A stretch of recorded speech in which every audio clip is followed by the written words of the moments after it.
I'm back again. Honestly, I should have titled this video Why I Left. Why I might never come back. Good thing I don't ever clickbait though. Anyways, obviously, I'm back. I took a little break to celebrate my birthday, 21 again, and I also took a little break to move, which is why I'm in the middle of like an empty studio right now. Well, it's not empty, it's filled with boxes, but I have not unpacked yet, which is why I don't have all my pretty lights and stuff like that. But you know, I've got the BQ and a lamp, and we're working on the rest, so take it or leave it. Also, moving is a scam. It's so expensive. But yes, I'm okay, things are fine, and actually better than ever. And I can't wait to finish out this year and have an amazing 2023 with all of you. As every YouTuber says, I have tons of amazing things planned. Hi, ugly. It's me, Bussy, and welcome back to Ohara. And today we'll be reviewing episode 4 of Canada's Drag Race versus the World. Our remaining international Drag Race superstars were challenged to write and perform an original comedy routine in front of the judges and a live audience. And thank God, I don't think I could have handled another awkward comedy set in front of just the judges. So we'll be breaking that down as well as taking a look at their plaid runways and talking about the crazy drama of Icesis Couture leaving for good. And as it turns out, she had a lot to say about the situation, not only on this episode, but later at the Roscoe's viewing party. So buckle up, and if you've got time, please come help me unpack. Oh my God. But first, Bussy Queen, nice. Bussy King, naughty. And what's that? I've checked this list twice, and it seems you haven't got your holiday gifts yet. Lucky for you, Santa's got just the thing. The Manscaped Performance Package 4.0. Inside, we've got the Lawnmower 4.0, my favorite grooming product of all time. It's electric, cordless, waterproof, and glides over your skin with ease. Plus, you'll be able to see exactly which crack and crevice you're navigating through because it's got a built-in LED light, just like Rudolph. And also included in the performance package is the Crop Preserver Ball Deodorant and the Crop Reviver Ball Toner Spray. And the sleeper hit of this performance package is the Weed Whacker Nose and Ear Hair Trimmer. And if you're looking to stuff a stocking, then grab the Manscaped Body Buffer, an incredible silicone body scrubber that makes exfoliation easy. But that's not all. This holiday season, Manscaped's even throwing in 2 free gifts. When you order the Performance Package 4.0, you'll get the Manscaped Boxer Briefs and the Shed Travel Bag. Look and smell nice when you get naughty this holiday season. Just click the link in the description of my video to shop manscaped.com/bussy. You'll get 20% off plus free international shipping. Thanks Manscaped for sponsoring today's video. Now, let's rock some jingle bells. First up, let's talk about Icesis Couture. So everything seems to be going fine this episode. And then seemingly out of nowhere, Icesis is seen crying in the workroom before they do their comedy routines. And we start to hear Icesis open up about how she is not physically or mentally strong enough to continue in the competition. And she says she needs a break. And my initial reaction to this was like Gagatron. I was confused and concerned. I'm like, what the hell is going on that we're not seeing? Because from my perspective over here as the #1 Drag Race super stan, I was thinking, oh my God, Icesis is unstoppable this season. She was in every way possible on the runways and in the challenges, absolutely stealing the show. And the show didn't really do a lot to clear up what was going on. We hear Silky and Rajah talk about the difficulties of being in the competition, but it wasn't like Icesis was struggling week to week in the competition aspect, at least. And because we weren't given a real explanation from this show, I was just sitting there thinking like, oh my God, conspiracy theory, this has to be some sort of ruse, like she was just used as fan bait on the show to get viewers interested in talking because we're gonna put a winner on there, dramatic, controversy, yada yada, but then we don't want to actually give her 2 crowns, so we'll just pull her out in the middle and have another controversy to talk about? I don't know, seems plausible, seems like something Drag Race would do, but you watch her and her sisters in the workroom and in the confessionals having these very real reactions and dramatic emotions about her leaving, and you're like, okay, no, something else is going on. I mean, personally, I'd be happy to see her go as a competitor of hers, but obviously sad to lose a friend. No, I would be happy to watch her go. I would actually help her pack her bags. But the drama's real, and she told us all about it at the latest Roscoe's viewing party. And it even gets crazier. She talks about how she broke her leg on the recent tour that she did and spent what must have been almost all of her prize money on the show, $70,000. But I wasn't in the best mindset going in there to begin with. I can say like I was on the tour and I had to leave the tour early because I ended up like breaking my leg. And then I was like, to be completely honest, like I spent like $70,000 on the show. and the doctors didn't want me to go on the show and they wanted me to cancel everything. And then I just like convinced myself that I was just gonna do it and I would be okay to do it. Which is even crazier to think about when you remember that this is only a 6-episode season. Like, good God. So she had those things weighing on her mind. Plus, she talked about how production, I guess, was trying to get her to do things that she didn't want to do, and hinted even more sources of stress saying this. There's a lot of stuff that happened with production that I don't necessarily agree with, not only with me, but with other people. And I just got to a point with the show where I was just like, I don't agree what's happening here. I don't agree what you guys are doing to me. I don't agree with the way that I feel. And I think it's just my time to go. On my season, our season wasn't shown very much. I really wanted to go because now it was going to seem by the world, you know what I mean? I'm a winner and there's like so much expectation, and I just talking with production and blah, blah, blah. It's like, we really need you to do this. Like help us keep the title in Canada and so on and so forth. And okay, I better stop. But ultimately, she doesn't get super specific about the behind the scenes tea and stuff that they were allegedly making her do or asking her to do, you know, NDA and all. But yeah, she's gone, and she clearly is torn up about it. And it feels even weirder knowing that this type of thing can even happen to winners of the competition who are doing well in a second round, just as easy as it can happen to queens on their first time around who maybe landed in the bottom a couple of times, like Baby, for example. And in general, it does feel like we are seeing this trend of more and more queens leaving the show. But as a little thought experiment, I would love to flip the question on y'all and see what you have to think about this in the comments below. Do you think queens are more likely to leave the competition these days because they know they can? Or do we think there's some bigger stressor that is happening around the production and filming of these seasons that may be causing this? A greater conspiracy, if you will. But anyways, enough drama and speculation, and back to the drag. Very briefly, I want to cover my hottest looks from last episode, the Weather Ball. My favorite look in the air body lace category definitely goes to Victoria. I thought the drag king representation was not only phenomenal, but just good drag, period. And for Arctic Foxy Lady, I want to shout out Vanity's and Ices's looks. I didn't really understand the harshness and the critiques that were given to Vanity to justify a bottom 2 placement for her. I thought she had a really good set of 3 looks. And I think the hottest Caught in the Rain design challenge look definitely belongs to Icesis Couture. On second thought, thinking about how amazing her 3 looks were in this, maybe part of the reason she was so upset was she did not get the recognition that I think she deserved in this ball. Because I think she really was the only one to hit that high fashion runway couture type of vibe with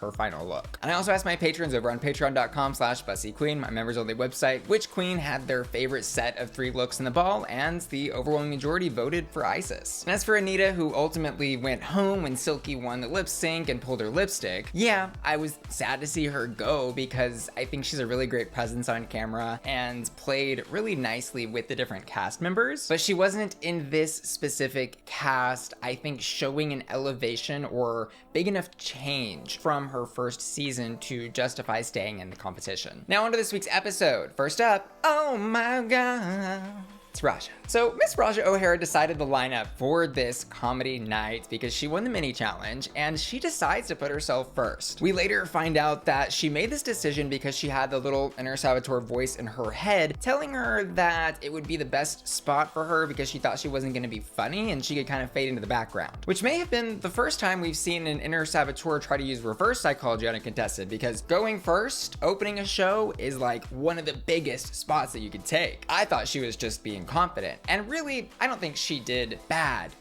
I think she just kind of struggled to get off the ground. Starts off about making jokes about looking for a man. Who isn't? And being empowered, and then gets a little lost along the way to the finish line, doing the, you know, long-winded storytelling. So overall, I'd say, yeah, she had a couple of peaks, but they were small and not in enough quantity to balance out the valleys that she meandered through in her set. This was a rock. Talk with the confidence though. But on the runway, Gagatrandra loved this look. She's giving a pink and purple face kini plaid fantasy with some really awesome yellow accents on the hat and on the thighs. My childhood references immediately start going back to like Curious George with that hat that his dad wore. Meets a little Carmen Sandiego, meets the Hamburglar. This look was just a lot of fun, and so obviously Rajah branded with the purple coloring, and then also so creative. Plus the eye makeup, did y'all peep that? Had to toe, loved it. This look is hot. Oh wow, I just found this on my desk. Intermission for World AIDS and HIV Awareness Day, which was December 1st and 2nd. Yeah.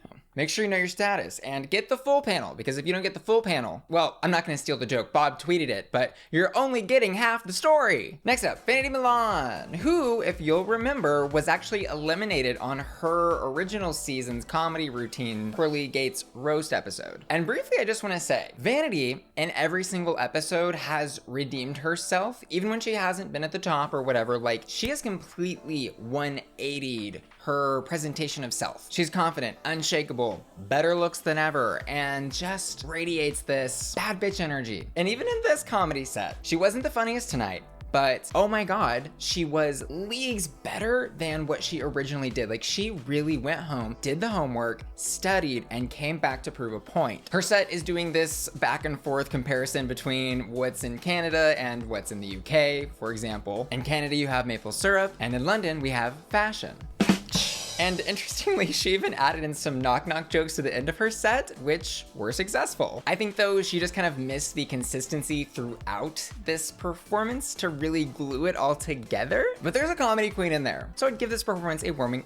Also, Traci during the critiques was like, she has this quote where she goes, it's prep, it's prep, it's prep. It's prep, it's prep, it's prep. And I'm just saying, great meme format when he asks what that little blue pill is in your pocket. And over on the runway, I hope you weren't clueless about what this look was referencing. I love this look. She's dressed as Dion, Cher's best friend from Clueless, in the iconic outfit that she opens the movie with. And the reason I love this so much was because A, 90s and that early 2000s fashion is very on trend right now. So this look felt fresh, while at the same time honoring a very, I think, underappreciated character in that movie. Like, we've seen every single person on the planet wear Cher's yellow plaid look for Halloween, but Dion's look, let's wear that look next Halloween.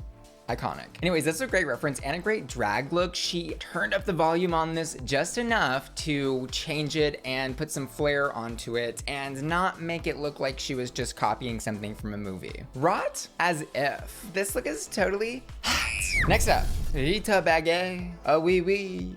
Ah merci vous plaît. Baguette. In the challenge, Rita does that thing that she's been doing for a while now, where she's speaking French and that's the joke. And I think it would be disingenuous of me to say that it was not funny, because I do think she was successful in making people laugh. I was not one of those people, but I think that there was something funny in her set. And she deserves tons of praise for the delivery of her set. She is such a natural pro on that stage, no matter what she's doing. Even when she's eating cheese curds, like on season 1. But this thing, this joke of, I'm speaking French and you don't understand me, and then I'm doing some English, it's a little overplayed for me. So objectively, I would say this was a hot performance, but subjectively, I would say it was a rock. But on the runway, I thought this was a really great night for her. She says she's giving us some Paris fashion realness, serving her French girl fantasy. And I like that this was fashionable, but keeping that Rita campy quality about it with like the little drink or slushie that she's carrying on the runway. And I think the proportions and shapes of this look are all very good for Rita. She did a great job of going over the top with the hat size. And I think the pink is a fun color. My one completely non-credible fashion critique on this would be the sunglasses. In the context of a TV show on the runway, I think were just left on a little too long, but I would give this look a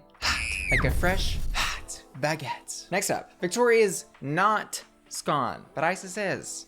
Sad. And in the challenge today, she does not go last. She goes second to last, which was a bit of a drama point for the episode. She talks about how she was really the only one to make a specific request in placement for the challenge and was not granted that request by Rajah. She even says Miss Fierce-Alicious' favorite word, sabotage. I heard if you say that 4 times a row in a bathroom mirror with the lights off and then turn it on, you see her behind you. Anyways, Miss Victoria does what she calls a sapphic seminar. Google the word. This was so fresh. This was so funny. She killed it. Victoria, pro on the stage. So funny. The delivery, confident. She was the first set of the night that was funny all the way through, and she would have been a great finisher. Finisher, I hardly know her. I really loved how in the beginning of her set, she centered herself as the punchline. Classic comedy trick, get everybody to relax, get them ready to laugh. And I can't really repeat any of the jokes that she made on this Christian, G-rated, family-friendly channel, but I just did not expect someone so professional, pretty, and like put together to be so raunchy. This scone was hot and creamy. And on the runway, oops, she did it again. This look from her is sickening. It's like half business suit, half jumpsuit. She says her design is based on Welsh tartan and is a love letter to the beautiful Welsh valleys. And not only is this look super interesting to look at, original, and an amazing piece of art, but has the very professional, very campy quality that Victoria brings to all of her drag. This look is phenomenally hot.